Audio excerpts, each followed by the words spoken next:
Happy Labor Day, everybody. It's time for another round of the grid. This is going to be the final of my 5 grid installment.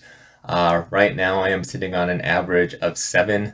If I get 8 out of 9 on today's grid, I will match my 5-day average from about a month ago, which honestly is a little disappointing, but I think I have come up with some answers that I wouldn't have back then. And I'm also going to be kind of tailing off on the YouTube post. Today, in today's grid, I think I have 2 opportunities to knock off members from the Burns All-Stars, which is really exciting. One of them I'm really not sure on, so I might not do that. And one member from the 1995 Mariners starting lineup, and a member from the Smithers All-Stars as well. I'll take at least 2 of those, but we'll see. Anyways, let's take a look at today's grid. All right, so today we have both Chicago teams, the Cubs and the White Sox, the Mariners, the Dodgers, Tigers, and 100 RBI season. Okay, so to anchor this puzzle, we'll go ahead and start with Seattle and the Dodgers. So Mike Blauer should fit here, who would have been the third baseman for the Mariners against the Angels in the 1-game playoff. But yeah, let's go with Blauer power. Here we go. All right. We'll go with Seattle, Detroit next. Seattle's first All-Star, Rupert Jones. I think he was Seattle's first All-Star.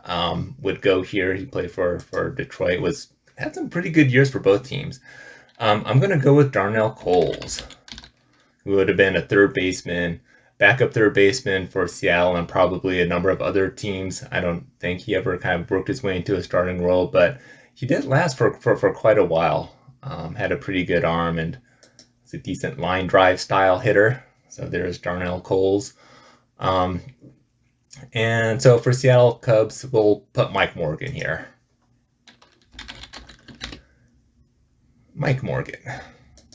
So that gets us off to a pretty good start. All right, so we'll go ahead and take our first reach here. So I think one member of the Burns All-Stars that we could put here is Harry Hooper, who is an outfielder.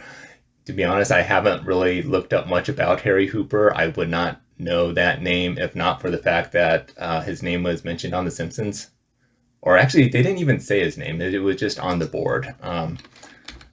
So let's see if I'm right here. Let's see if Harry Hooper works. No, he doesn't. Dang it. I thought that was... Okay. Well, so now my ceiling is 8. Let's see here. And we'll go ahead and go with the White Sox and the Dodgers. Okay, so one of the Smithers All-Stars, Steve Sachs, would go here. So we'll work that one in. All right.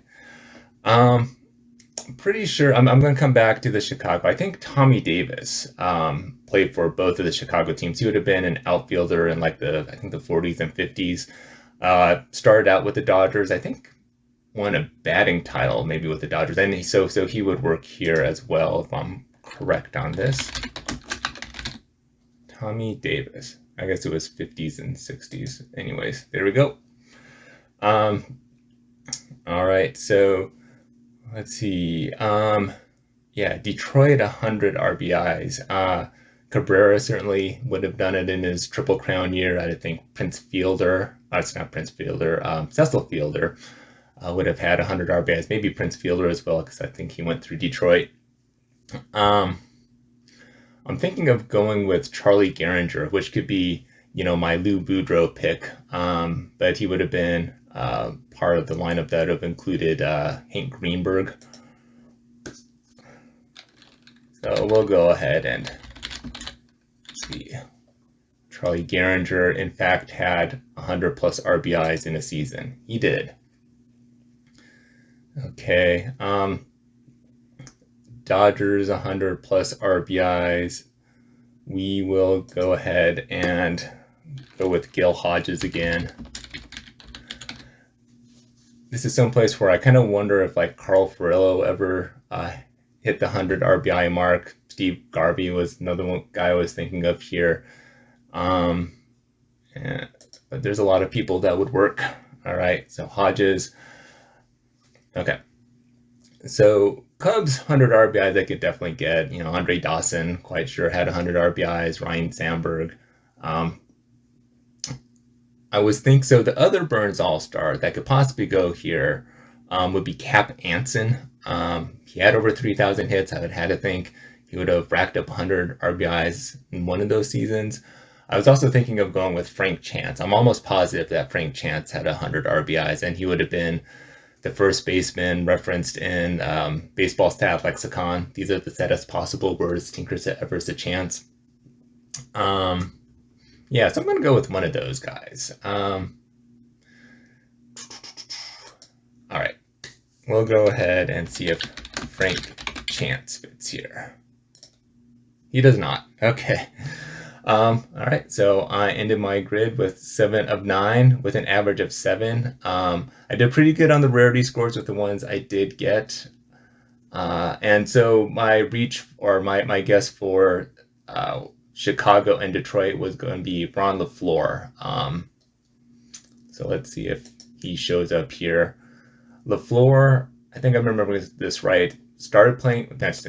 He played baseball in a penal system before entering the major league. So if you're a fan of the movie Major League, with Charlie Sheen, the character Rick Vaughn, I believe, played in like the California penal system before, trying out for the Indians. But yeah, let's see if LaFleur shows up here. Chad Kreuter. Yeah, Ron LaFleur. That would have been a good pick. And LaFleur was a speedster, would have played for Montreal after Detroit, and then ended up in Chicago. Oh well, darn it. In any case, so that was my grid. Obviously could have done better, but not disappointed. And yeah, so, thank you for those who've been watching. And hope your grid, as always, is a good one. All right, have a good day, everybody.